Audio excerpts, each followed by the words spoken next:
Here's the beginning of the State of the Union. I skipped some of the pomp and circumstance, but we're going to see a little pomp and a little circumstance. Good All right. evening. If I were smart, I'd go home now.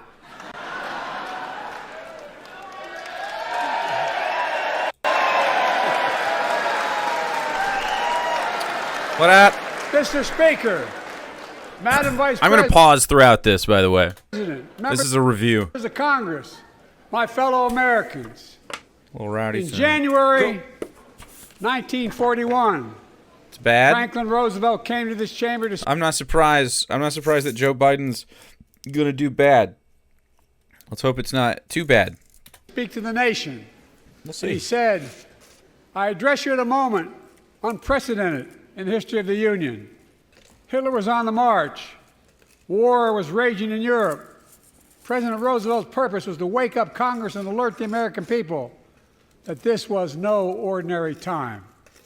Freedom and democracy were under assault in the world. So we're talking about World War II, Tonight, huh? I come to this same chamber Cool. to address the nation. Now, it's we who face an unprecedented moment in the history of the Union. And yes, my purpose tonight is to wake up the Congress and alert the American people that this is no ordinary moment either. Okay. Not since President Lincoln and the Civil War have freedom and democracy been under assault at home as they are Is today. he slurping, dude? What makes our moment rare is that freedom and democracy are under attack both at home and overseas Okay. at the very same time.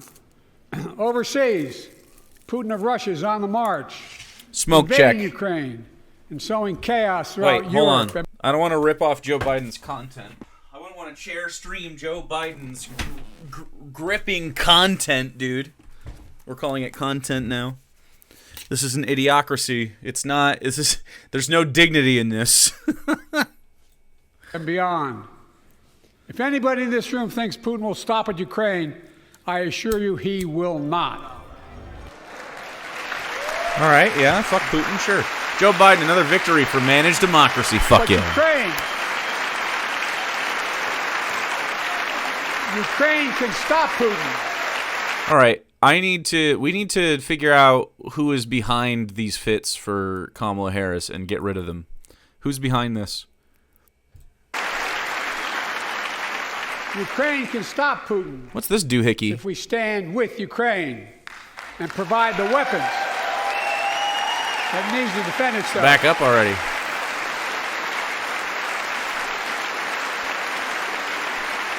Look at these people. It looks like Hunger Games in here. That is all. That is all Ukraine is asking. They're not asking for American soldiers. In fact, there are no American soldiers at war in Ukraine, and I'm determined to keep it that way. Okay. But now, Why would you keep the assistance to Ukraine is phylactery being right behind blocked him? by those who want to walk away from our False world phylactery. leadership. Wasn't long ago when a Republican president named Ronald Reagan thundered, Mr. Gorbachev, tear down this wall. Now, Boo! Fuck Reagan. now my predecessor, a former Republican president, tells Putin, quote, do whatever the hell you want. Smart Damon's. That's a quote. A former president actually said that, bowing down to a Russian leader. I think it's outrageous, it's dangerous, and it's unacceptable. Would you like giving people weapons? Well, not the people that need them. That said, America. I think we should be supporting Ukraine against Russia.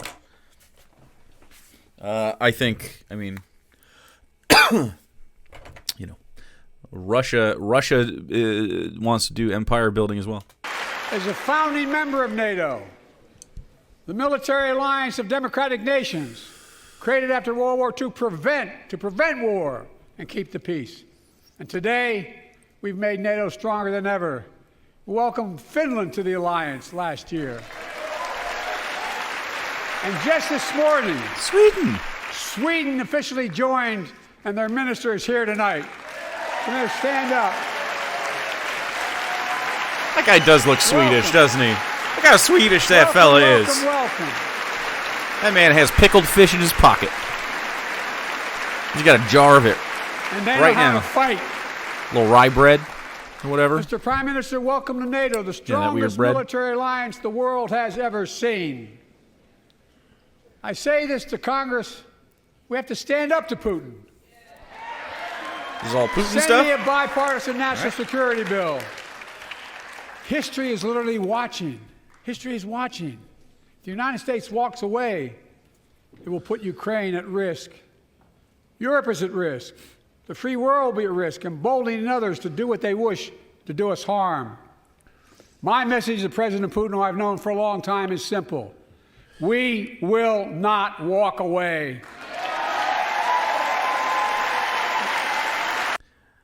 That's funny because Lance is aware. Daughter Tiamat. Hannah raided the serfs. I can assure you that Lance won't be raiding back. We will not bow down.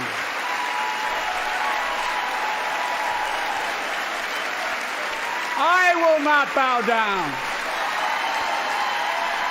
Not bowing down. Nance out here. In a literal She doesn't know why she's happy. She's just fucking... She hears noises. She's like, yeah, noises. Get her out of here, dude. Mike Johnson glued to his seat. He's pissed. In a literal sense, history is watching. History is watching. Just like history watched 3 years ago on January 6th, when insurrectionists stormed this very Capitol and placed a dagger to the throat of American democracy. Many of you were here on that darkest of days. We all saw with our own eyes the insurrectionists were not patriots. They'd come to stop the peaceful transfer of power, to overturn the will of the people. January 6th, Clarence Thomas sitting in the front. lies about the 2020 election and the plots to steal the election posed a gravest threat to U.S. democracy since the Civil War. But they failed. Dude, he's screaming. He's mad. Suppressing how many geriatrics are in power? Yeah, man. Dave, ended stream. Is the State of the Union still going? America stood.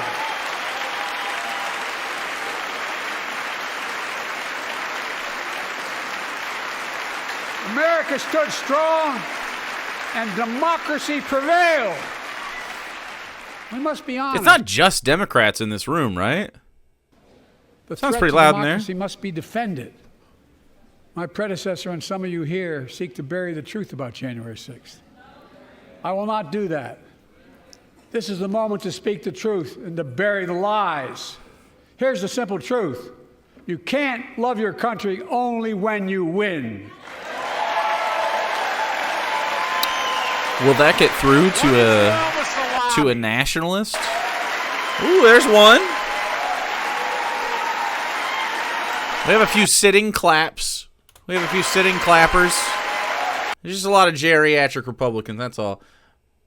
From Hamilton, history has eyes on you. I don't know history, and it saw you aided genocide. Oh, Hamilton, but it's a really dark adaptation of the complacency of America in regard to genocide. Nice.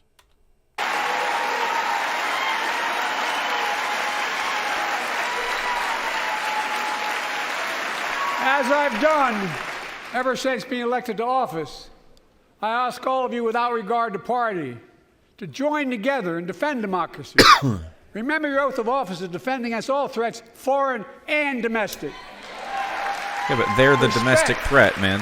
Respect free and fair They're like, elections, we are the restore bad guys. trust in our institutions, and make clear political violence has absolutely no place in America, zero place. Again. What is the white? What's that symbolize? It's not hyperbole to suggest history is watching. We're watching. Your children and grandchildren will read about this day and what we do. history is watching another assault on freedom. Joining us tonight is Latoya Beasley, a social worker from Birmingham, Alabama. 14 months ago, she and her husband welcomed a baby girl thanks to the miracle of IVF. She scheduled treatments to have that second child, but the Alabama Supreme Court shut down IVF treatments across the state, unleashed by a Supreme Court decision overturning Roe v. Wade. She was told her dream would have to wait. What her family had got through should never have happened. Isn't it crazy? So that, like, the attack on IVF obviously is toward fertility, is geared toward people making families, right? The thing that conservatives say they want you to do. However, calling an embryo a whole-ass person means that you just have to forever keep them on ice? And that seems crazy, right? Like, or you have to birth each and every one of them. Absolutely insane. Yeah, Alabama's nuts. I have a feeling this won't stand for long, but I mean, it's obvious that this is they're trying to get certain arguments into the courts. That's all the courts are because of our system, man. All it is like trying to get little slimy ass arguments in. It's disgusting. Unless Congress acts, it could happen again. So tonight, let's stand up for families like hers. To my friends across the aisle, don't keep this waiting any longer. Guarantee the right to AVF. Guarantee. Did he say guarantee the right to IVF? That has implications toward guaranteeing the right towards healthcare in general. Fascinating. Nationwide. Probably just the right to seek it, right?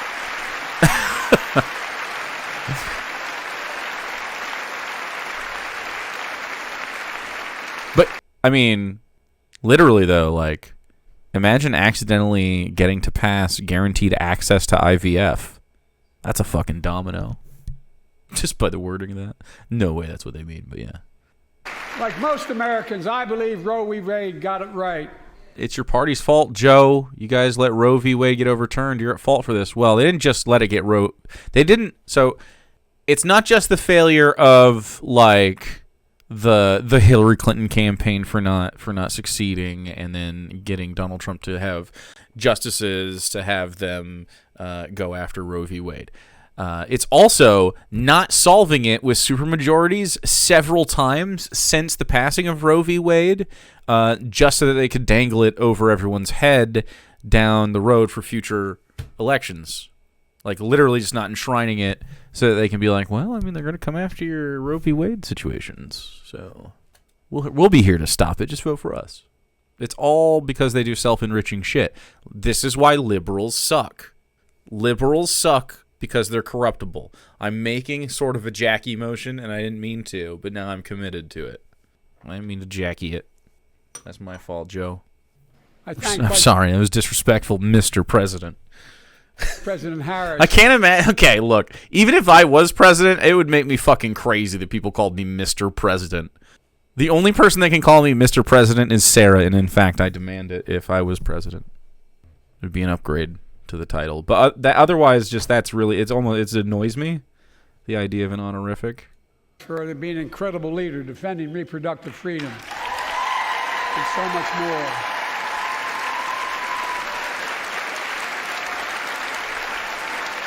Yeah, are we going to actually enshrine reproductive? Look at this chamber.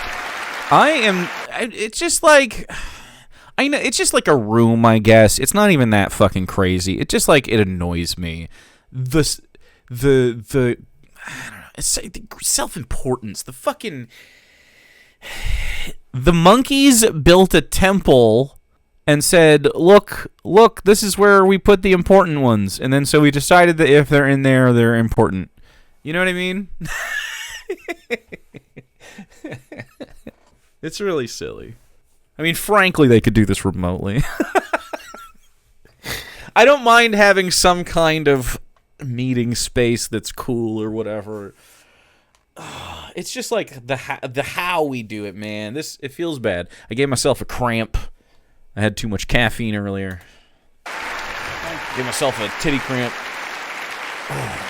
My predecessor came to office determined to see Roe v. Wade It doesn't feel communal. It feels performative. Right. I mean, this doesn't feel like it's for any of us. overturned. He's the reason it was overturned, and he brags about it. Look at the chaos that has resulted. He's the reason Join it's us tonight overturned. as Is Kate Cox. true, okay? It is true, but it isn't when you allow it to happen, right? The wife and mother from Dallas. She's become pregnant again and had a fetus of a fatal condition. Her doctor told Kate that her own life and her ability to have future Meanwhile, in Gaza, are we not going to mention in the it? future were at risk if she didn't act. Are we going to mention it at all? Because We better. Texas law banned her ability to act, Kate and her husband had to leave the state to get what she needed. What her family got through should have never happened as well, but it's happening in too many others. There are state laws banning the freedom to choose, criminalizing doctors, forcing survivors of rape and incest. You know, we can to leave actually their states to get benefit the of being treatment they need. behind. Many of you in this chamber and my predecessor are promising to pass a national ban on reproductive freedom. Dude, it feels like 90s Joe Biden. My God, what freedom else would you take away? Look, it's a decision to overturn Roe v. Wade. The Supreme Court majority wrote the following, and with all due respect, justices, women are not without electoral power. Electoral or political power. You're about to realize just how much you're right about that. Cue the clapping. Clearly. The Supreme Court justices just sit there. This is so weird, right? Like, so you see them and they're supposed to, like, the idea is that you sit there and you just take it and you sit there like this. Like, if you genuinely believe they're murdering babies, wouldn't you, like, okay, say I thought the Republicans were abusing children, for instance. I would be very upset about that and talk about it regularly, like all day today and every other stream. It would bother me greatly. I don't feel like I would just sit there and be like, okay, yeah, on this issue specifically. Like if this was Gaza, for instance, I'd be like, they're killing kids, Joe. I'd say it out loud. I'd say you're fucking, the mic will pick you up from here. So you can tell, like, the lack of conviction, right? This is just like, this is the thing. I'm a Republican, so I do Republican stuff. I get paid by these people, so I do this stuff. Fucking crazy, dude. I hate this. We have no conviction at all. This guy's convicted, actually. Look at that guy. Look at him, man. She clearly. That guy has a Chadwick jawline. Clearly. Those bragging about overturning Roe v. Wade have no clue about the power of women. But they found out when reproductive freedom was on the ballot. We won in 2022 and 2020, and we'll win again in 2024.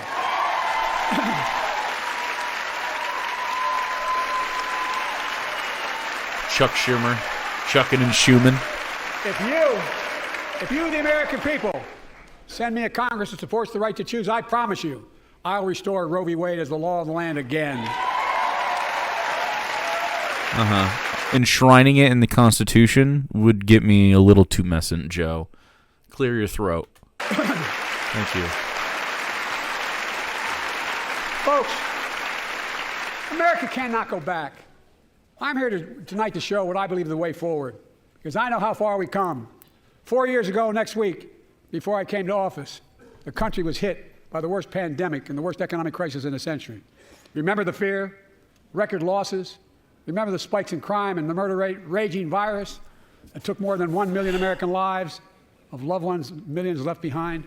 A mental health crisis of isolation and loneliness. A president, my predecessor, failed the most basic presidential duty that he owes to American people, the duty to care. I think that's unforgivable. There you go. There's one guy, one fucking guy was like, you liar! You liar, Joe! I love Donald Trump! At least you know there's that one real one in there.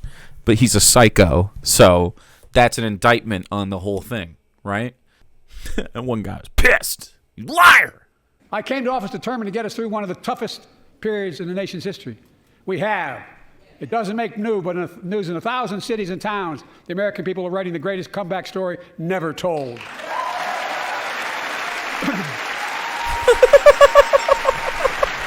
I can just see the Vic Berger edit of these coughs. Here. Tell it here and now. America's comeback is building a future of American possibilities, building an economy from the middle out and the bottom up, not the top down. investing in all America, in all Americans, to make sure everyone has a fair shot, and we leave no one behind. The pandemic no longer controls our lives. The vaccine has saved us from COVID. The vaccine has saved us from COVID. Okay. That's great. So there's studies that show getting COVID can lead to diabetes because it attacks certain cells in your body. Like it affects your ability to fuck with insulin. Just by having it. Long COVID, of course, is also a problem. All right, healthcare, but we're gonna pivot into, and that's why we should have healthcare. God damn it, I'm running on healthcare. Let's go. Are now being used to beat cancer. All right, come on. Turning setback into comeback. That's what America does. Nope. That's what America does. Nope. We just beat cancer through sheer fucking American glory. Fuck yeah. Do you know what would be awesome if someone like Anonymous hacked the broadcast of the Union address to show the horror in Palestine and coupled it with... I don't think that's going to happen. Joe and Trump's support for it. Well, that would be that. If I mean, you have to start a hacker empire. That's a movie. Folks, we have terrible criminals. Humans, when they have the ability to be criminals, never go in the right direction. They always just victimize, essentially, each other. They never go after the ruling class. Ever. It's nuts. my inherited economy is on the brink. Now our economy is literally the envy of the world. They'll steal 15 million new Nike. jobs in just 3 years. A record. A record. Unemployment at 50-year lows. A record 16 million Americans are starting small businesses, and each one is a literal act of hope. With historic job growth and small business growth for Black and Hispanics and Asian Americans, 800,000 new manufacturing jobs in America and counting. Where is it written we can't be the manufacturing capital of the world? We are, we will. Don't you want to go work in the factory? Cool. Like, we're gonna need some level of factory. You know, you need to make stuff every once in a while, but it's like, that's not really the American dream, is it? To do that? Don't you want, like, I don't know. I wish I would hear a State of the Union address that's like, we need more scientists because we're on the cutting edge of medicine because just everyone fucking has it. So we're knocking every goddamn disease out. We need engineers so that we can plot new cities and expansions to our communities to make sure that they are, amenable to fucking human lifestyles and make people happy. We need teachers and we need people to, really build shit. I don't know. We need fucking artists. I mean, we're definitely going to need some factory folks. That's great. We can do some factory stuff. Totally fine. How about more community gardens? Are we talking my granddad factories where I got paid enough to support 4 children and a single income with the union representation? No. We're talking about modern factories where you have to go in for 12 hours, come back home for 12 hours, go back in for 12 hours, come back home for 12 hours, and then go back in for 12 hours, and then come back home for like 72 hours, and then go back in for 12 hours. And really, you only have time to let your body heal so that you can go back in on Monday for it to hurt really bad by Friday. And then we're just going to cycle through that until you have no energy or time or mental spoons to spend any time with your children, and then your family resents you. However, you're employed, and that makes number go up. More people have health insurance today. More people have health insurance today than ever before. The racial wealth gap is as small as it's been in 20 years. Wages keep going up. Inflation keeps coming down. Inflation has dropped from 9% to 3%, the lowest in the world, and tending lower. The landing is... Okay, we need wages to go up specifically, which is happening a little bit only through the fucking... Not through anything they're doing. In fact, they've gotten in the way of it many times, but through unionization and labor, which is really what we can count on. Like, that's the strongest political power right now. Will be soft.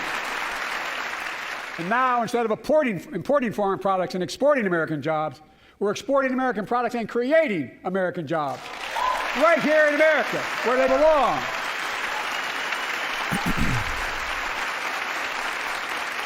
And it takes time, but the American people are beginning to feel it. Consumer studies show consumer confidence is soaring. Buy America has been the law of the land since the 1930s. Past administrations, including my predecessor, including some Democrats as well in the past, failed to buy American. Not anymore. On my watch, federal projects that you fund. I love that this guy is back here. Just sometimes he's just gonna shake his head and that goddamn thing I disagree with. Look at him. Buy American. Not anymore. On my watch, federal projects that you fund. I'm totally checked out of this helping conversation. Build American roads, bridges, and highways will be made with American products and built by American workers. Indeed. Creating good paying American jobs. Indeed. I'm not thinking about anything you're saying. This guy's fucking in, though. See that? See that guy? He hasn't been this excited since his fucking... I don't even know. Well, he's sitting next to Nance. And thanks to our CHIPS and Science Act, the United States is investing more in research and development than ever before. During the pandemic, a shortage of semiconductors, chips, that drove up the price of everything from cell phones to automobiles. And by the way, we invented those chips right here in America. Well, instead of having to import them, private companies are now investing billions of dollars to build new chip factories here in America, creating tens of thousands of jobs. Many of those jobs paying $100,000 a year and don't require a college degree. In the factory. In fact, 12-hour shifts, have attracted $650 billion in private sector investment in clean energy, advanced manufacturing, creating tens of thousands of jobs here in America. And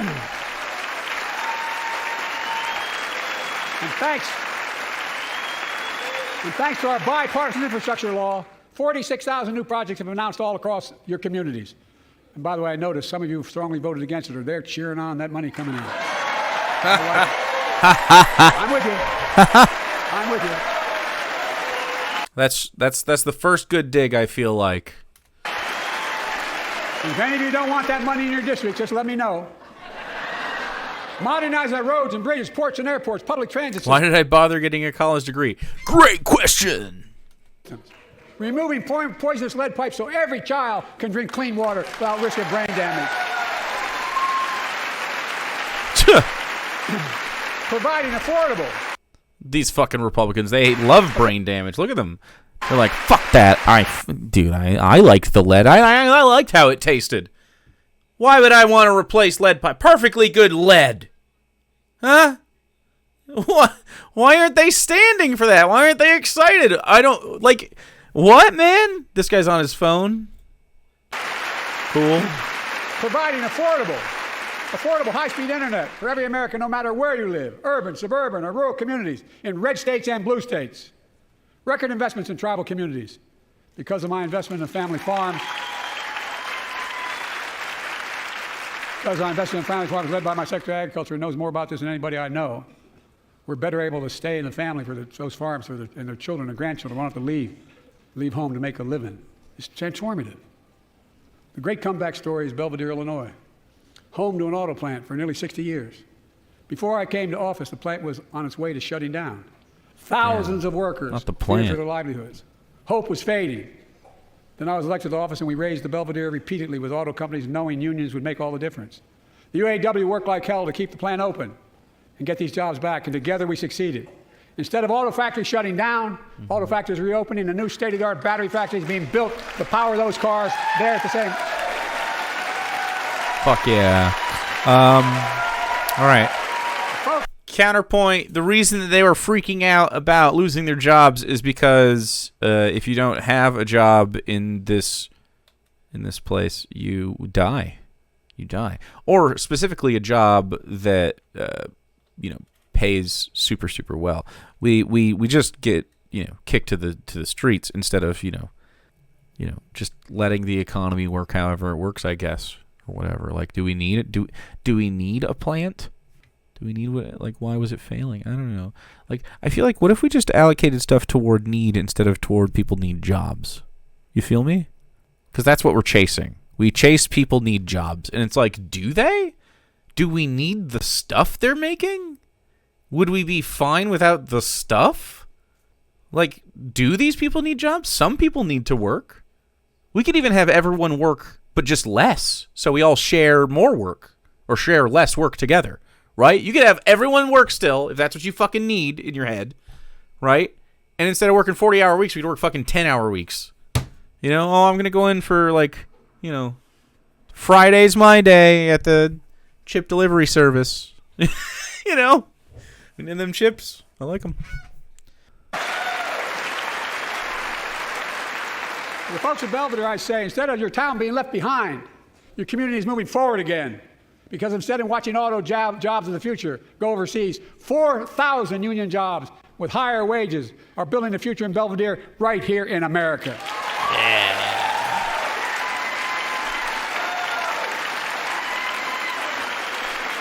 Here tonight is UAW President Shawn Fain, a great friend and a great labor leader. Shawn, where are you?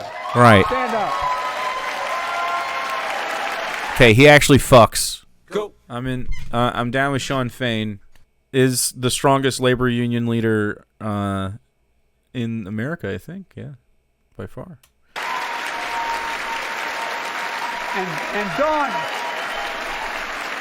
And Dawn Sims, a third-generation worker, UAW worker at Belvedere. Shawn, I was proud to be the first president to stand on the picket line, and today, Dawn has a good job in her hometown, providing stability for her family and pride and dignity as well. Showing once again, so short-sighted, Wall Street though. didn't build America. They're not bad guys. They didn't build it, though. The middle class built the country, and unions built the middle class. I agree, unions are good. All right. I'm happy with the pro-union message.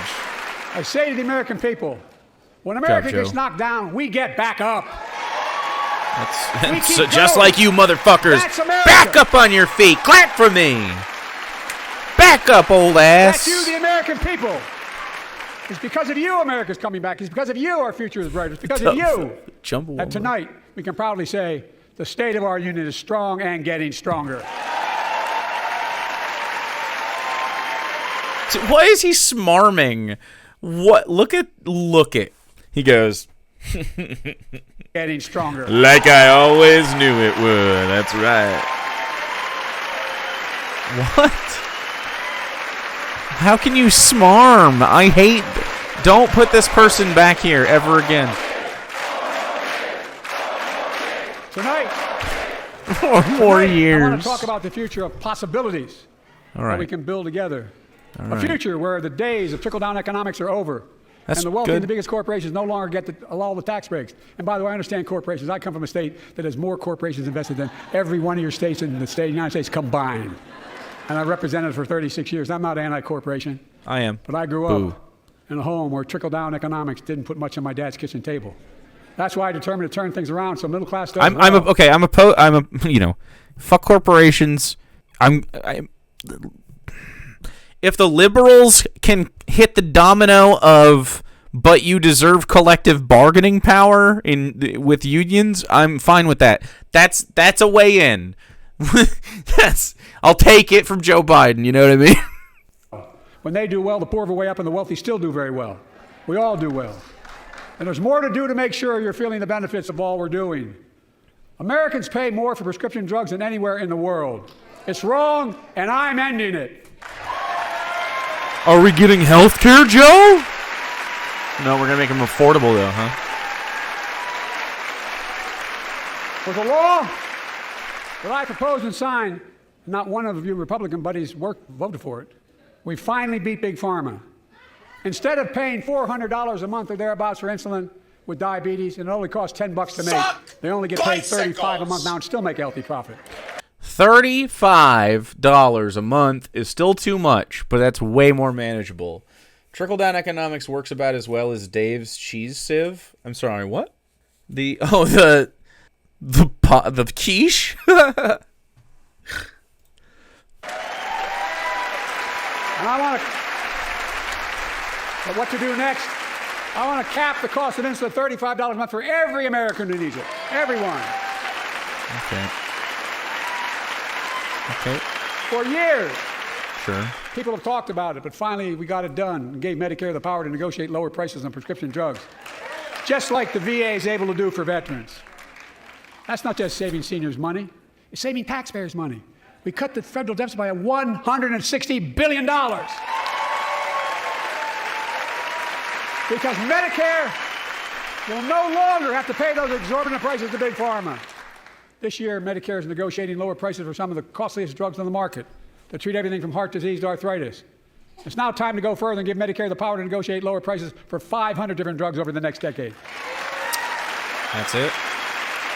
They're making a lot of money, guys. And they'll still be extremely profitable. Will not only save lives, it will save taxpayers another $200 billion. Starting next year, the same law caps total prescription drug costs for seniors on Medicare at $2,000 a year, even for expensive cancer drugs that cost $10,000, $12,000, $15,000. Now I want to cap prescription drug costs at $2,000 a year for everyone. $2,000 cap a year for prescription drugs is good. It's a start, but it's like, you know, it doesn't cover the procedures and shit that you go when you go to the hospital. Folks, it's a half measure, but I support it relative to where we're at. No joke, that would save my son's life. I mean, it's huge. That's huge. Getting Air Force what if you don't have $2,000? I agree, but and fly to Toronto, Berlin, Moscow. Even Moscow, probably.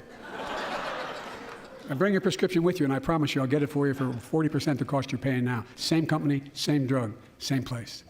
Folks, they're the gouging, Affordable bro. Care Act, the old Obamacare, it's still a very big deal. I'm a Republican and I'm mad. Doing 2K over the course of a year. Look at how happy he is. Over 100 million of you can no longer be denied health insurance because of pre-existing condition. But my predecessor, and many in this chamber, want to take this prescription drug away by repealing Affordable Care Act. I'm not going to let that happen. We stopped you 50 times before, and we'll stop you again. In fact, I'm not only protecting it, I'm expanding it. The enacted tax credits of $800 per person per year reduce health care costs for millions of working families. That tax credit expires next year. I want to make that savings permanent. Permanent savings. So this message is we're going to save you money a lot. We're going to save you a lot of money, which is good. That helps. But it's like, man, it is just, let us have health care. How is that even doable, Sarson? What the fuck? To state the obvious, women are more than half our population, but research on women's health How has is always that been even underfunded. fucking? That's why we're launching the first ever White House initiative on women's health research. Yeah, $2K a year, right? You can get that crowdfunded. Right? $60K a month is just insurmountable for like 99% of people. Everything is off-label use? Damn. Led by Jill, doing an incredible job as First Lady.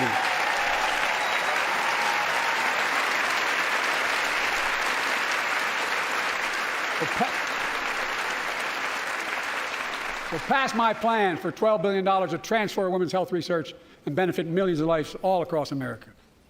I know the cost of housing is so important to you. If inflation keeps coming down, mortgage rates will come down. All right, housing. And the Fed acknowledges that. But I'm not waiting.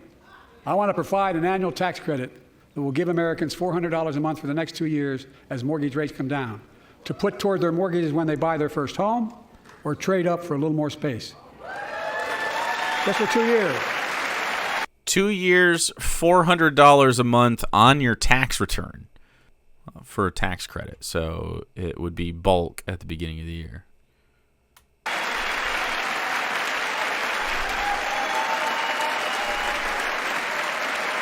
And my administration. Do I get that when I got my home in 2023? No. It's too far. Well, actually, you might be able to. Depending. Sometimes my mom actually got her home because of the affordable home I forget what she calls it, the Obama thing. What was it called? Is it just it's not the Affordable Care Act, but the Affordable Home Act? Is that it? She was able to give that to us so we can afford rent, because I sure as fuck can't qualify for a mortgage. I hope that rent is being discussed. It's not homeowners I'm worried about so much. I mean, I guess to some extent, yeah, but is also eliminating title insurance on federally backed mortgages. When you refinance your home, you can save $1,000 or more as a consequence. For millions of renters, we're cracking down on big landlords who use who break antitrust laws by price fixing and driving up rents. Rent? We've cut red tape so builders can get federally financing, which is already helping build a record 1.7 million new housing units nationwide. Now pass and build and renovate 2 million affordable homes and bring those rents down. He's talking about bringing rent down? I don't know. Nothing material on that. To remain the strongest economy in the world, we need to have the best education system in the world. And I suspect all of you, want to give every child, a good start by providing access to preschool for 3 and 4 years old. You know, I think I pointed out last year. I was an astronaut. I think I pointed out last year that children coming from broken homes where there's no books, they're not read to, not spoken to very often, start school, kindergarten, or first grade, having heard 1 million fewer words spoken. Well, studies show that children who go to preschool are nearly 50% more likely to finish high school, go on to earn a 2- and 4-year degree, no matter what their background is. That's amazing. The power of socializing in safe places. I met a year and a half School ago. should be safe. I hope you have a I was never a bully in my youth, but I see Mike and I have a strong urge. Why I wanted to spend money on education. I pointed out to them as vice president. I met with over 182 of those folks. Don't hold me to the exact number. And I asked them what they need most, the CEOs. And you've had the same experience on both sides of the aisle. They say a better educated workforce, right? So I looked at them and I say, I come from Delaware. DuPont used to be the 8th largest corporation in the world. And every new enterprise they bought, they educated the workforce to that enterprise. But none of you do that anymore. Why are you angry with me providing you the opportunity for the best educated workforce in the world? And they all looked at me and said, I think you're right. I want to expand high-quality tutoring and summer learning to see that every child learns to read by 3rd grade. Tutoring? I'm also connecting local businesses and high schools so students get hands-on experience and a path to a good-paying job, whether or not they go to college. And I want to make sure the college is more affordable. The high school to workforce pipeline. Fuck yeah, dude. Love that. Love making students think about work. I'm fine with like a co-op program if that's what you want to do. Some of my classmates took advantage of the co-op program. I did nice work nights. Let's continue increasing the Pell Grants to working and middle-class families and increase record investments in HBCUs and minority service. Michigan passed a law that says that an associate's degree is free if you don't have any college degrees. You can go to community college and just get one. Institutions, including Hispanic institutions.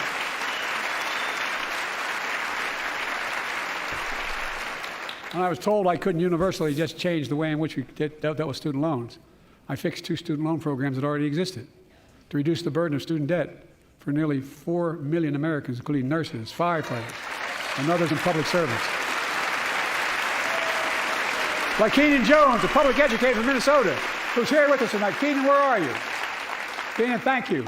He's educated hundreds of students so they can go to college. Now he's able to help, after debt forgiveness, get his own daughter to college.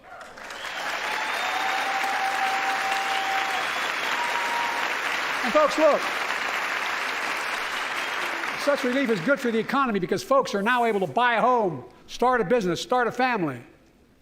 Mm-hmm. While we're at it, I want the public school teachers a raise. That would get me back into working. Public school teachers a raise. And by the way, the first couple of years, we cut the deficit. Now, let me speak to the question of fundamental fairness for all Americans. Okay. I've been delivering real results in fiscally responsible ways. We've already cut the federal deficit. We've already cut the federal deficit over $1 trillion. I signed the bipartisan deal to cut another $1 trillion in the next decade. It's my goal to cut the federal deficit another $3 trillion by making big corporations and the very wealthy finally beginning to pay their fair share. Yeah, I stopped going to college because I would have to pursue a master's to make it profitable as well, Demos. Because when you get a master's degree, you get a raise, right? And then it really makes sense to be a teacher. And it just fucking sucks. No pickles. Thanks for rape. Look, I'm a capitalist. Yikes. Want a maker can make a million or millions of bucks, that's great. Just pay your fair share in taxes. A fair tax code is how we invest things to make this country great. Healthcare, education, defense, and so much more. But here's the deal. The last administration enacted a $2 trillion tax cut, overwhelmingly benefit the top 1%, the very wealthy and the biggest corporations, and exploded the federal deficit. They added more to the national debt than any presidential term in American history. Check the numbers. Folks at home, does anybody really think the tax code is fair? No. Do you really think the wealthy and big corporations need another $2 trillion tax break? I sure don't. I'm going to keep fighting like hell to make it fair. Under my plan, nobody earning less than $400,000 a year will pay an additional penny in federal taxes. Nobody. That's pretty good. Not one penny. And they haven't yet. In fact, that's pretty good. The child tax credit I passed during the pandemic cut taxes for millions of working families and cut child poverty in half. Restore that child tax credit.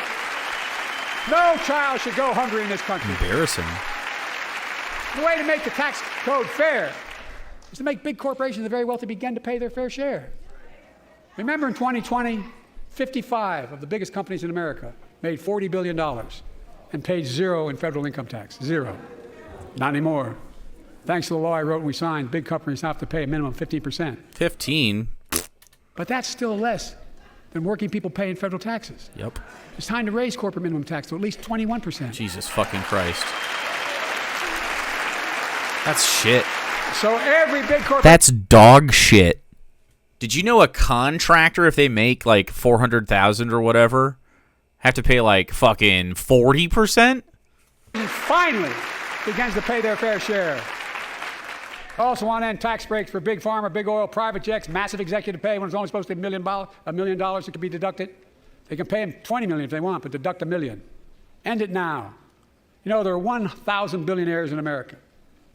You know what the average federal tax is for those billionaires? No. They're making great sacrifices, 8.2%. That's far less than the vast majority of Americans pay. No billionaire should pay a lower federal tax rate than a teacher, a sanitation worker, or a nurse. Facts. But also, maybe none of those people should. I propose a minimum tax for billionaires of 25%, just 25%. You know what that would raise? That would raise $500 billion over the next 10 years. And imagine what that could do for America. Imagine a future with affordable child care. Millions of families can get they need to go to work. 25% imagine a future is half what it used to be. Paid leave, because no one should have to choose between working and taking care of their sick family member. Imagine. I'll take 25% over that. Don't get me wrong. You run on nickel and diming the billionaires while everybody else makes good. You know who should also be paying more? Churches. Fucking true. The future of home care and elder care, and people living with they're going to do it this election cycle. Disabilities, so they can stay in their homes and family caregivers can finally get the pay they deserve. Tonight, let's all agree once again to stand up for seniors. Many of my friends on the other side of the aisle want to put Social Security on the chopping block. If anyone here tries to cut Social Security, Medicare, or raise the retirement age, I will stop you.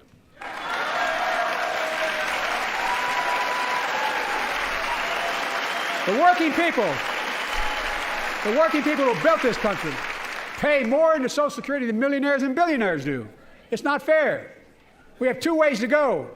Republicans can cut Social Security and give more tax breaks to the wealthy, That's the proposal. Oh, no. You guys don't want another $2 trillion tax cut? I kind of thought that's what your plan was. Well, that's good to hear. You're not going to cut another $2 trillion for the super wealth. That's good to hear. I'll protect and strengthen Social Security and make the wealthy pay their fair share. Look. Sassy old man. Get him, Joe. Too many corporations raise prices to pad their profits, charging more and more for less and less.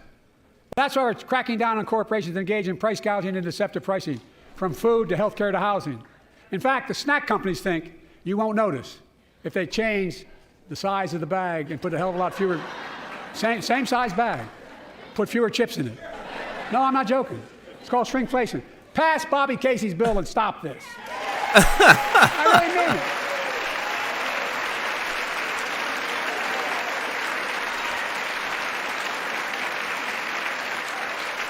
You probably all saw that commercial on Snickers bars. You get charged the same amount, and you got about, I don't know, 10% fewer Snickers in it. Look, I'm also getting rid of junk fees. That's real, by the way. I mean, there needs to be some kind of regulation on the way these fucking companies act. I don't care. Four chippies, I don't give a fuck. You give me what I want, and not for some fucking price gouge shit. Okay? I don't care if it's 4 chips. Fuck these corporations.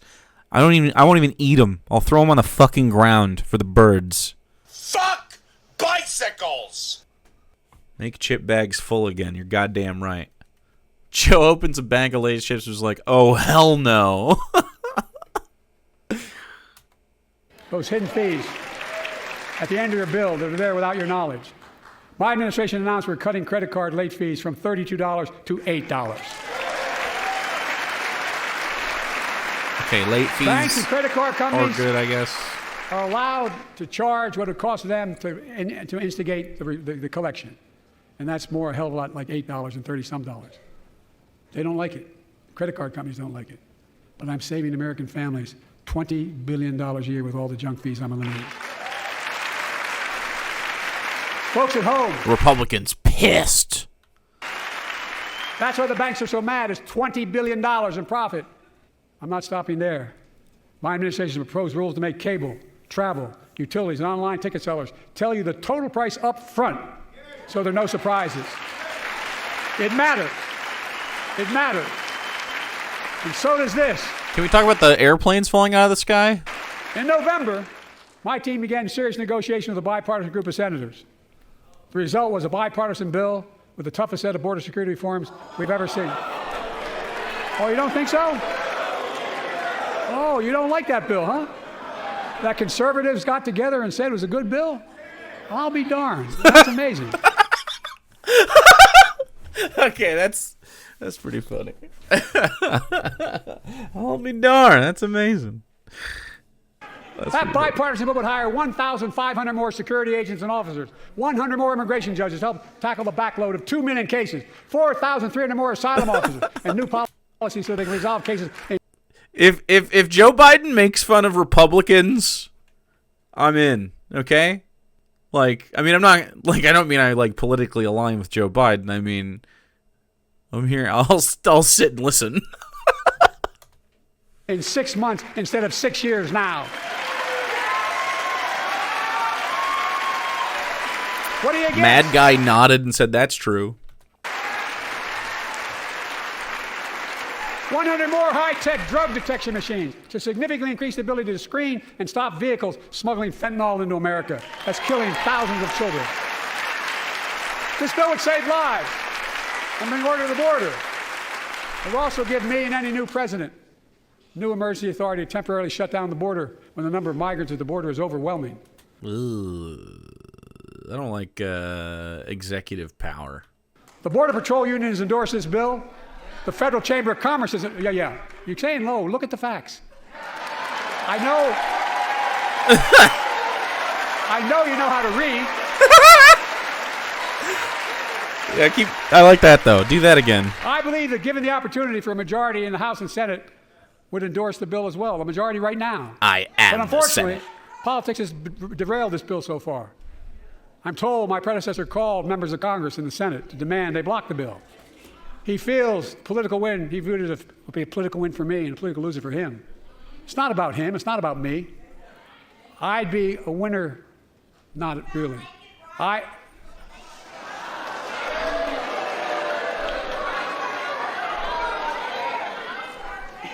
Lincoln Riley, an innocent young woman who was killed by an illegal.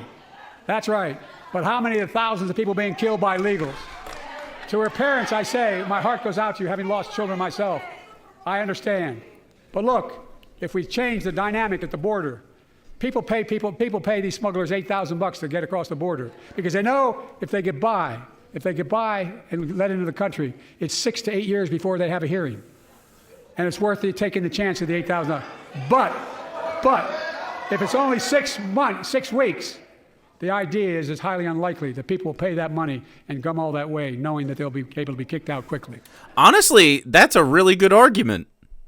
He's making a lot of sense.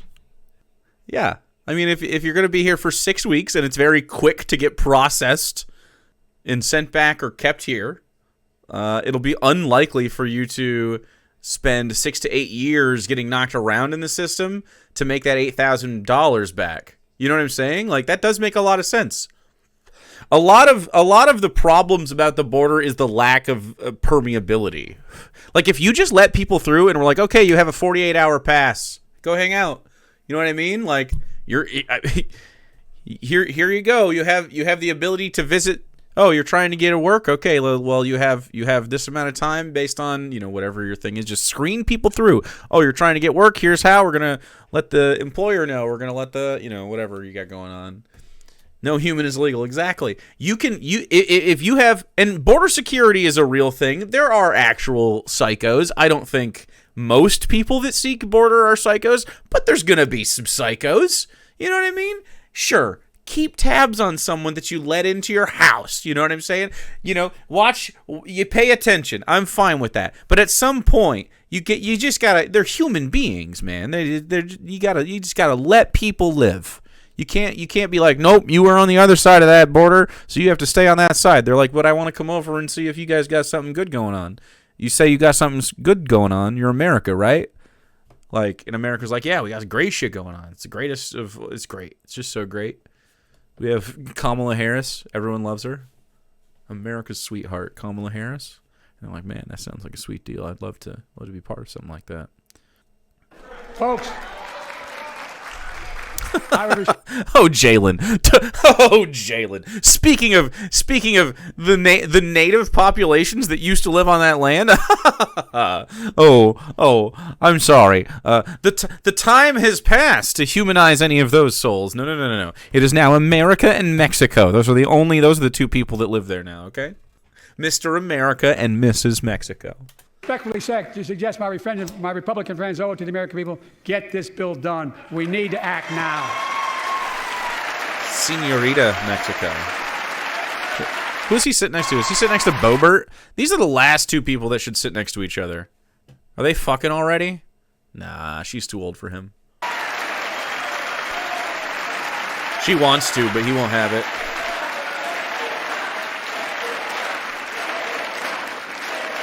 And if my predecessor is watching, instead of paying politics and pressuring members of Congress to block the bill, join me in telling the Congress to pass it. We can do it together. But that's what here's what he will not do. I will not demonize immigrants saying they are poison in the blood of our country. I will not separate families. I will not ban people because of their faith. Unlike my predecessor on my first day in office, I introduced a comprehensive bill to fix our immigration system. Take a look at it. It has all these and more. Secure the border. Provide a pathway to citizenship for dreamers. And so much more. But unlike my predecessor, I know who we are as Americans. We're the only nation in the world with a heart and soul that draws from old and new. Home to Native Americans whose ancestors have been here for thousands of years. Home to people of from every place on earth. There you go. They came freely. Some came in chains. Some came when famine struck, like my ancestral family in Ireland. Some to flee persecution. Some came freely. All right, so you mentioned the native populations and then the colonists who came freely. It's fine. It's fine. He's almost dead, guys. I mean, come on. Someday we're gonna get this right, right, guys? Right? This is surely it's not always gonna be a shit show, huh? At some point, this wobbly jalopy is gonna get a tune-up, right? To chase dreams that are impossible anywhere but here in America. That's America. And we all come from somewhere, but we're all Americans. Oh. Ooh. Look, folks. Look, folks. We have a simple I hope you will have a GP Sojourner, thank you so much for the 4 months. choice. We can fight about fixing the border, or we can fix it. I'm ready to fix it. Send me the border bill now. If they want increased border security, but it's also able to process people quickly, sure. It's a decent compromise in this psycho-ass situation. Like, liberals v. Republicans. Sure. They have to have a border. You know they gotta have borders. You know, we're 7 generations before even discussing border degeneration, okay? Unless it degenerates due to fucking violence, but sheesh, we're fired up in here. A transformational moment in history happened 59 years ago today in Selma, Alabama. Hundreds of foot soldiers for justice marched across the Edmund Pettus Bridge, named after the Grand Dragon of the Ku Klux Klan, to claim their fundamental right to vote. They were beaten, they were bloody, and left for dead. Our late friend and former colleague, John Lewis, was on that march. We miss him. John Lewis is okay. But joining us tonight are other marchers, both in the gallery and on the floor, including Betty Mae Fikes, known as the voice of Selma. The daughter of gospel singers and preachers, she sang songs of prayer and protest on that bloody Sunday to help shake the nation's conscience. 5 months later, the Voting Rights Act passed and was signed into law. Thank you. Thank you, thank you, thank you. And hate standing and sitting so fucking much, yeah.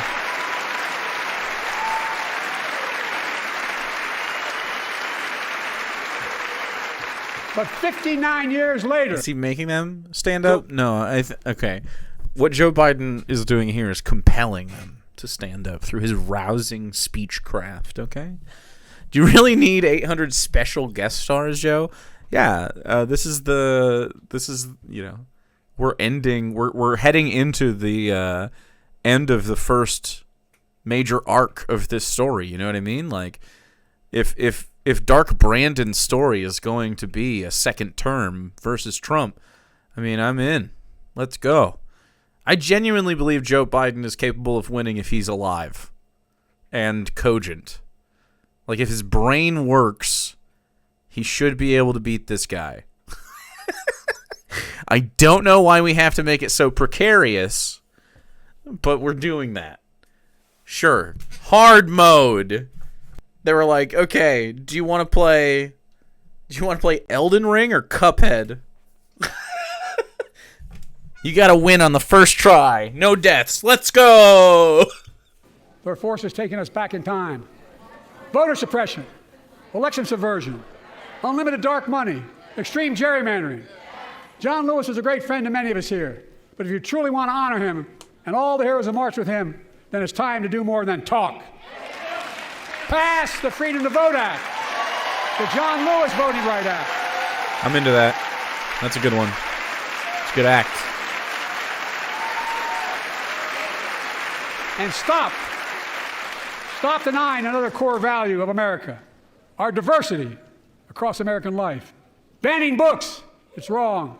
Instead of erasing history, let's make history. I want to protect fundamental rights. Pass the Equality Act. And my message to transgender Americans, I have your back. He said, okay, so he fumbled it because he's old, but... And my message to transgender Americans, I have your back. I have your back, transgender Americans. Pass the PRO Act for workers' rights. I mean, you know, it's clear. It's clear there's one that's not hostile, right? Raise the federal minimum wage because every worker has a right to a decent living more than $7 an hour. Federal minimum wage would be good. We're also making history by confronting the climate crisis, not denying it. I don't think any of you think there's no longer a climate crisis. At least I hope you don't. I'm taking the most significant action ever on climate in the history of the world. I'm cutting our carbon emissions in half by 2030, creating tens of thousands of clean energy jobs like the IBW workers building and installing 500,000 electric vehicle charging stations. Conserving 30% of America's lands and waters by 2030. And taking action on environmental justice, fence line communities smothered. Not one mention of Palestine, no. Everything else has been progressive adjacent. By the legacy of pollution. And pattern after the Peace Corps and AmeriCorps, I launched the Climate Corps to put 20,000 young people to work in the forefront of our clean energy future. I'll triple that number in a decade.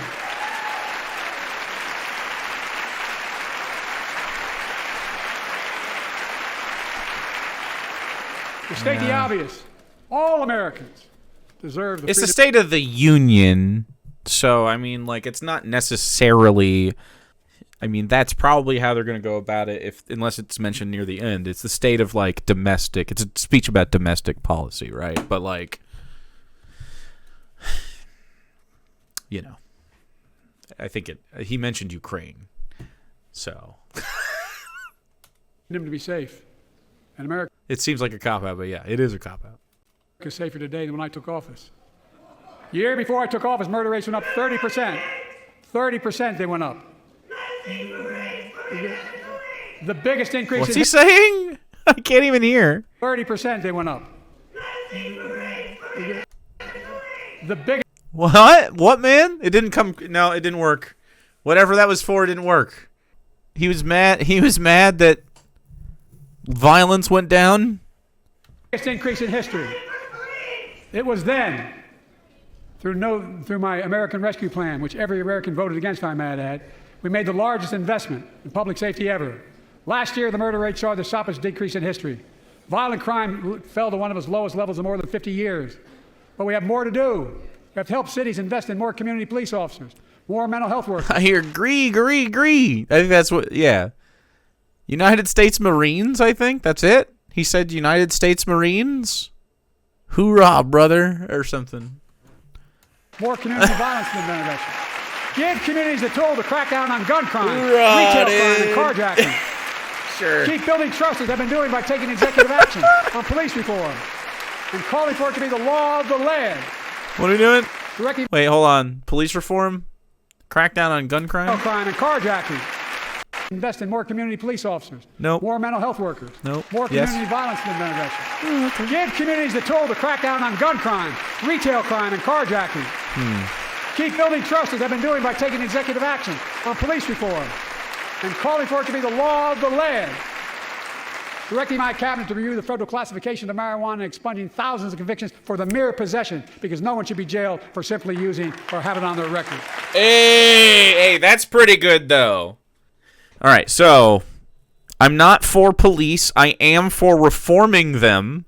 If that's the way, if you're gonna have, the way you're gonna go about police is I mean, materially going to be reform anyway. You have mental health care officers and some crisis specialists being. I think that's good. What I would love to see is a 3-person like patrol. Does that make sense? So you'd have like your police officer, you'd have your mental health person, and then you'd have like a crisis individual, all trained maybe together but separately, so they can be specialists but also work with each other, and they all, you know, can observe each other from different parts. Like they can all check each other. Does that make sense? Because a huge problem with the police is that there's no oversight because it's just their word, and it turns into a gang, right? It's just like, imagine if you just decided, hey, what if me and all my buddies, bullied everybody out of positions on the city council, and we just became the whole city council. It's not different if we just all became the cops, you know? All right. So, and then lastly, decriminalizing weed and marijuana. Fucking huge on this here stream. I'll smoke to that, Joe. I got Pineapple Express for you. I'll smoke to that, buddy.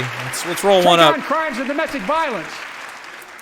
I'm ramping up the Federal Enforcement of the Violence Against Women Act that I proudly wrote when I was a senator, so we can finally end the scourge against women in America. I don't know what the Violence Against Women Act is, but I agree that violence against women is bad. I don't know what it does. I hope Mike starts crying. Mike Pompeo. There are other kinds of violence I want to stop.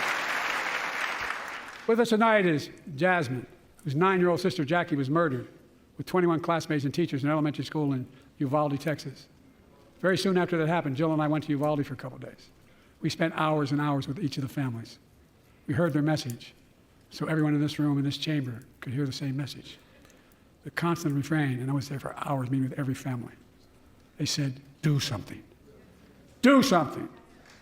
Well, I did do something by establishing the first ever Office of Gun Violence Prevention in the White House, that the Vice President is leading the charge. Thank you for doing it. Meanwhile,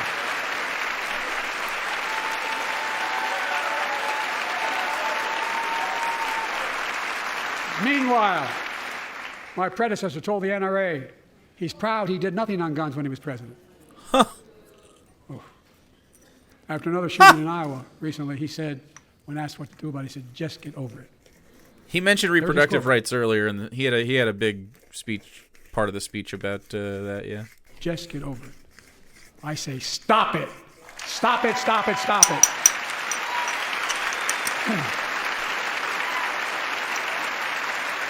I'm proud we beat the NRA when I signed the most significant gun safety law in nearly 30 years because of this Congress.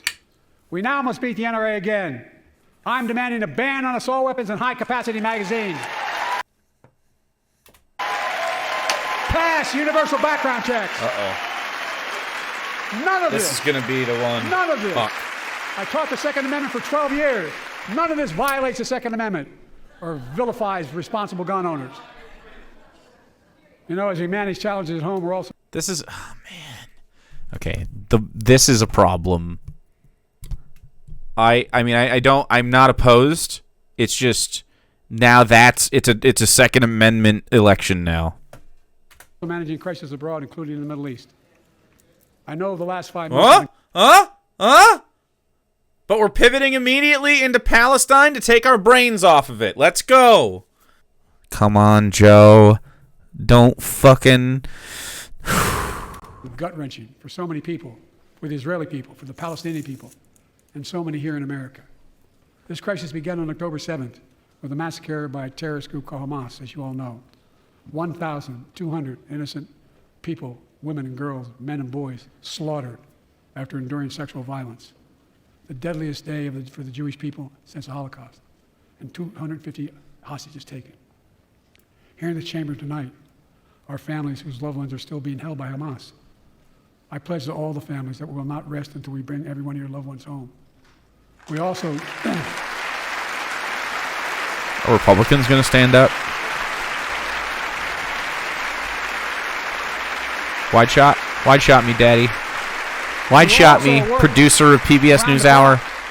To bring home Evan and Paul, Americans being unjustly detained by the... What has Israel done? We'll see. So we're talking about Hamas. Are we going to talk about how they're murdering kids? Hey, that's some pretty nice R&B you got there. Thank you for joining. Perfect timing with the tone. Thank you, neighbor. All right. Russians and others around the world.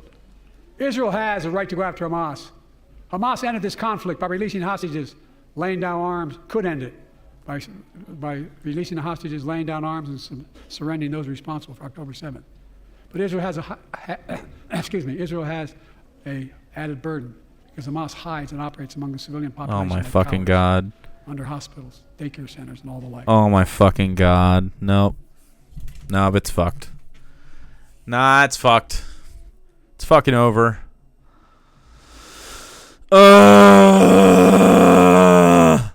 Pussy shit. Pussy shit. All that other stuff was pretty good, Joe. I was with you. I was with you. Oh, fuck. Yeah, they're the ones bombing hospitals. I agree. Okay. You can finish this sentence with, there is no excuse for Israel bombing hospitals in response to that. Like, it's a trolley problem, man. You went down the wrong trolley track. I don't feel so jovial anymore. Fuck. Israel also has a fundamental responsibility, though, to protect innocent civilians in Gaza. Okay. We're trying to thread the needle. They do have a responsibility to protect civilians. So that's a good first step.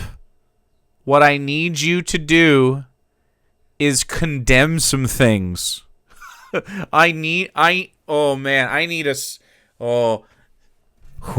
Liberal needle thread. All right, I'm going to stop. I'm not going to pause it for another. I'm going to finish this joint before I pause it to say anything. Ready? This war has taken a greater toll on innocent civilians than all previous wars in Gaza combined.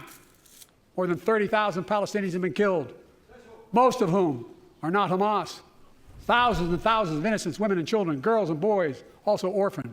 Nearly 2 million more Palestinians under bombardment or displacement. Homes destroyed, neighborhoods in rubble, cities in ruin. Families without food, water, medicine. Acknowledging it is. I've been working nonstop to establish an immediate ceasefire that will last for 6 weeks to get all the prisoners released, all the hostages released, to get the hostages home and ease the intolerable and humanitarian crisis and build toward an enduring, something more enduring. The United States has been leading international efforts to get more humanitarian assistance to Gaza. Tonight, I'm directing the U.S. military to lead an emergency mission to establish a temporary pier in the Mediterranean on the coast of Gaza that can receive large shipments carrying food, water, medicine, and temporary shelters. No U.S. boots will be on the ground. A temporary pier will enable a massive increase in the amount of humanitarian assistance getting into Gaza every day.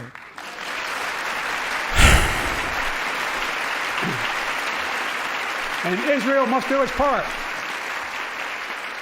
Israel must allow more aid into Gaza to ensure humanitarian workers aren't caught in the crossfire.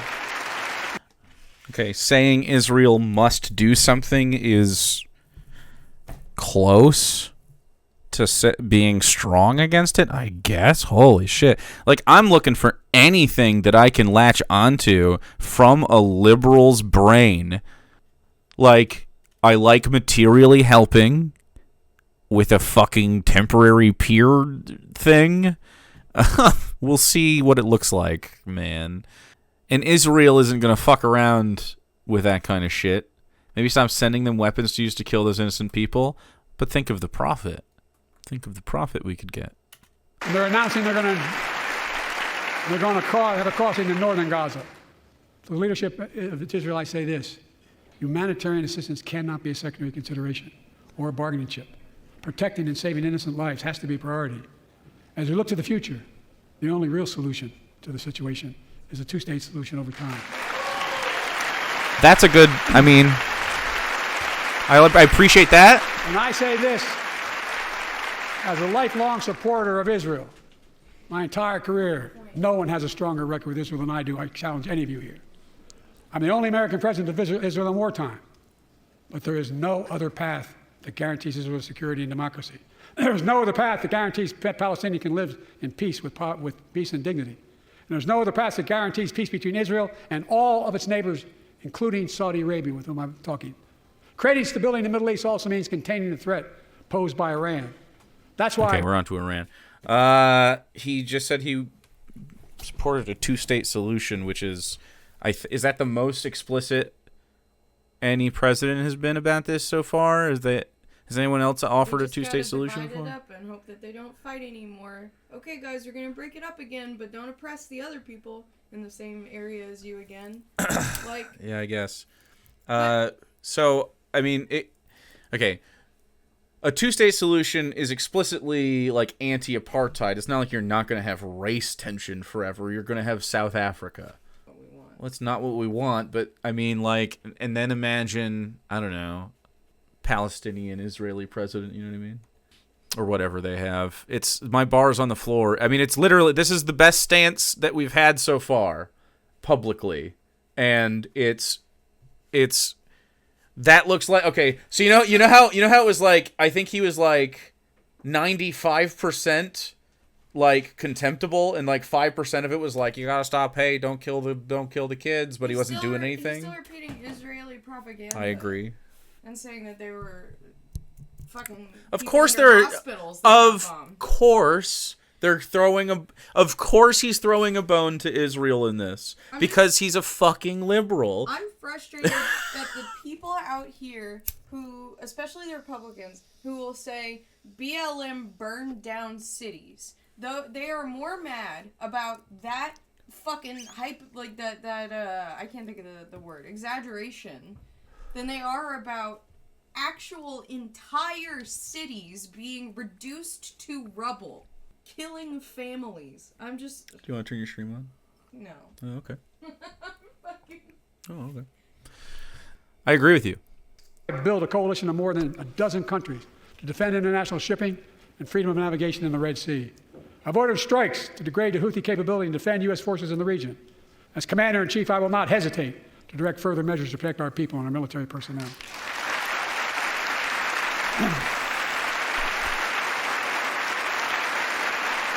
For years, I've heard... He's a Zionist, but he knows if he doesn't say something to appease people, he'll lose voters. I mean, supporting a two-state solution is good, because that is the answer. Try that and Israel keeps taking more land. Well, I mean, I probably agree. But nonetheless, he's supporting it. I agree. I mean, I don't know. It's you just have to get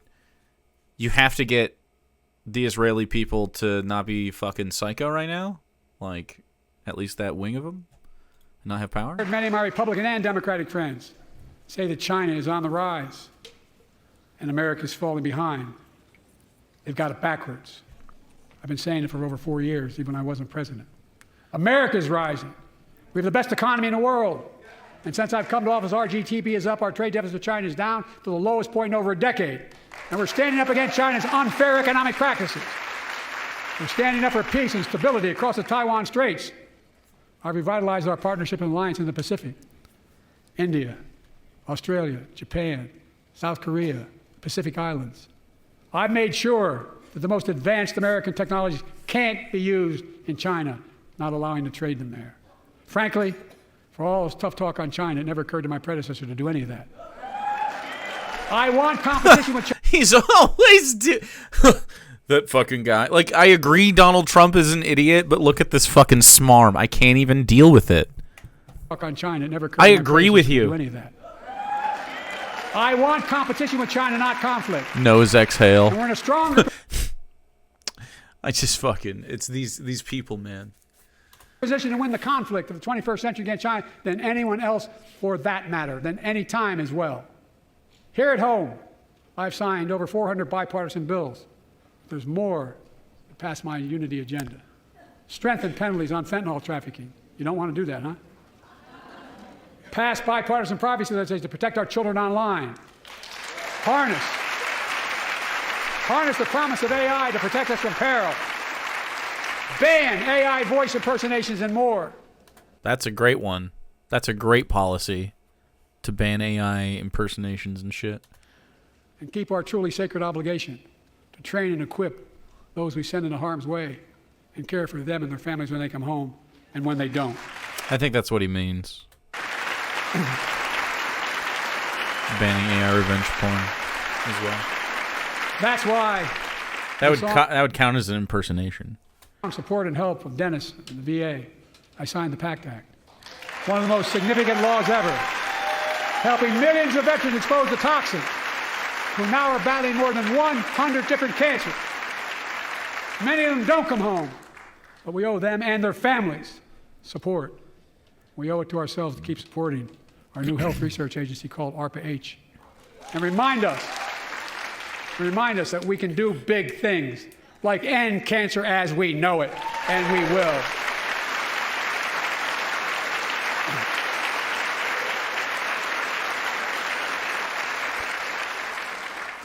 Let me close with this. Yay.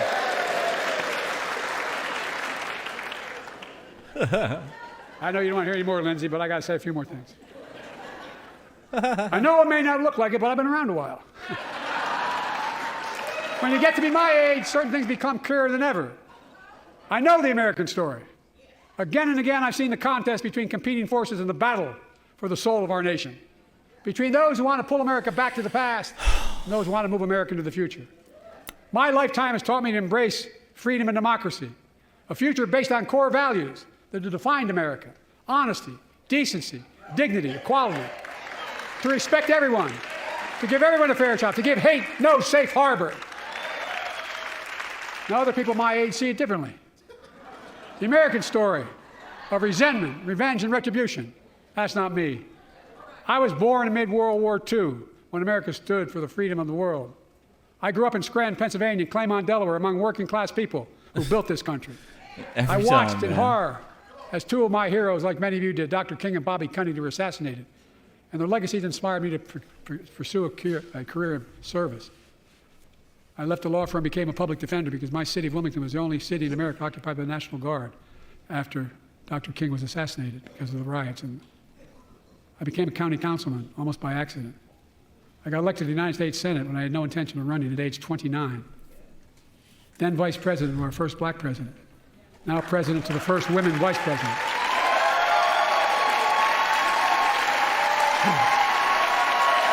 Cool.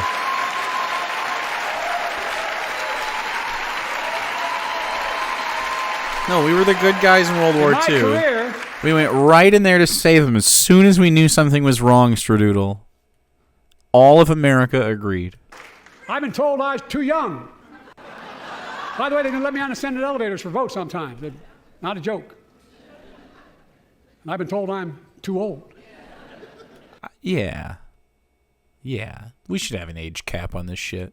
Whether young or old, I've always known what endures. I've known our North Star. The very idea of America is that we're all created equal and deserve to be treated equally throughout our lives. We've never fully lived up to that idea, but we've never walked away from it either. And I won't walk away from it now. I'm optimistic. I really am. I'm optimistic, Nancy. I'm optimistic, Nancy? I'm optimistic, Nancy.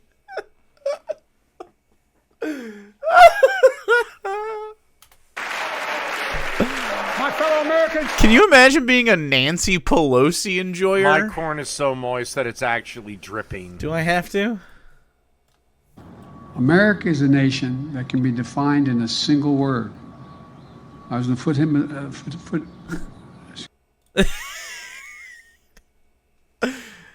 Stop it. The issue facing our nation isn't how old we are. It's how old are our ideas. Hate, anger, revenge, retribution are the oldest of ideas. But you can't lead America with ancient ideas. It'll only take us back. I agree. You lead America, the land of possibilities. You need a vision for the future and what can and should be done. Tonight you've heard mine.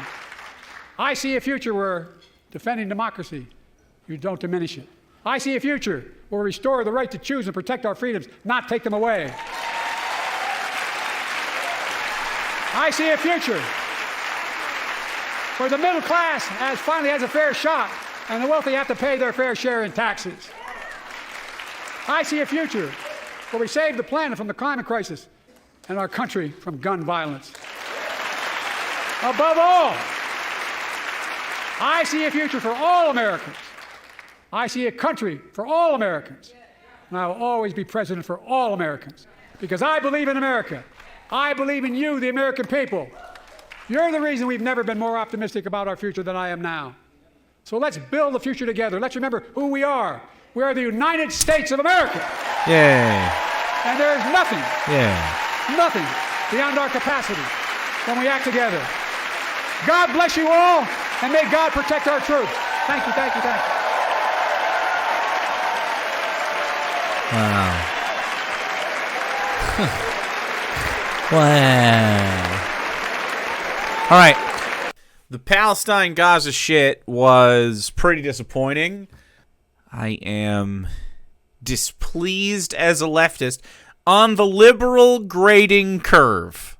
This would have been revolutionary stuff in 2008. Like, right now, it's like late, you know? This is like what Bernie Sanders was about the first time, you know? This is like, on the liberal curve, we're like daddy's first progressive, like, you know, ooh, I think I might be a progressive, you know? We're not, yeah, grading curve C+ for a liberal? Guys, what liberal, hold on. Is Bernie a liberal? He's a socialist, right? This is a good liberal performance. The Gaza thing is fucked. It's just fucked. I mean, you need to be stronger against a fucking genocide. You had me, man. You had me thinking, look, some of these are half measures, some of these are just regular good things. I'm not a fan of liberals, and like half of this stuff isn't really actually going to get done, but I like them. I like what we're saying, right? We're at least shooting for something that is a little bit better. Capping prices of things is good. There was mentioned decriminalizing marijuana, and getting the people that are in prison for that shit out. Talking about just, essentially legalization, ensuring the right to IVF could be an interesting thing down the line. But if you're Palestinian or a leftist in general, are there liberals that are hardcore, like, pro-Palestine? It's pretty disappointing. We'll see. So this changes if the fucking aid thing is, like, materially beneficial in a way that seems to move the needle, and there's actually a ceasefire that works, and, like, you stop supplying fucking weapons to the people murdering the children that you're giving food to. I don't trust him to actually do good things. He's done some good things in office. I think it's been, lib shit. He's done some good stuff. But it's like, my bar is on the fucking floor for this kind of shit, though, because, this kind of shit's going to be behind us our whole lives. Like, you're constantly going to be scraping and clawing for any kind of fucking progress. And, libs not being strong enough on this kind of shit is why fascists have wiggle room. Like, you see cockroaches and you try to crush them once, and then they wriggle out from your fucking foot, and then you're like, oh, okay, well, we'll get them next time. We're just, now they know we're serious. It's like, yeah, I'm voting for him. Yeah, I'm 100% voting for Joe Biden. It's not changing. There's a lot of material good within this policy stuff, and if you only pass half of it, the country is better than it was right now. And I'm all about pragmatism. I'm not going to rest on my laurels. There's no fucking big arithmetic at the end of my life. I'm dead. I'm just a fucking ape. So let's try to make it as good as we can. And we have one of two options. Like I said, it's Cuphead or Elden Ring. I feel like Elden Ring has lots of freedom inside of it. They hate progressives more than the right? I don't think they do. I think they are annoyed by progressives and leftists. However, the uncommitted votes that they keep seeing is real, and I think moved the needle a little bit, so to speak, on Joe's response. But to expect Joe Biden to say, look, Israel is committing a genocide and I condemn them, it was never going to happen. They're just liberals, man. They're not good guys. They're like chaotic neutral. Lawful neutral? I don't even know. They're kind of for cops. Maybe chaotic neutral. Anyway, that's the State of the Union. Can we even upload that? That was off PBS. I would like to. That's public, right? Are you gonna fucking DMCA the State of the fucking Union?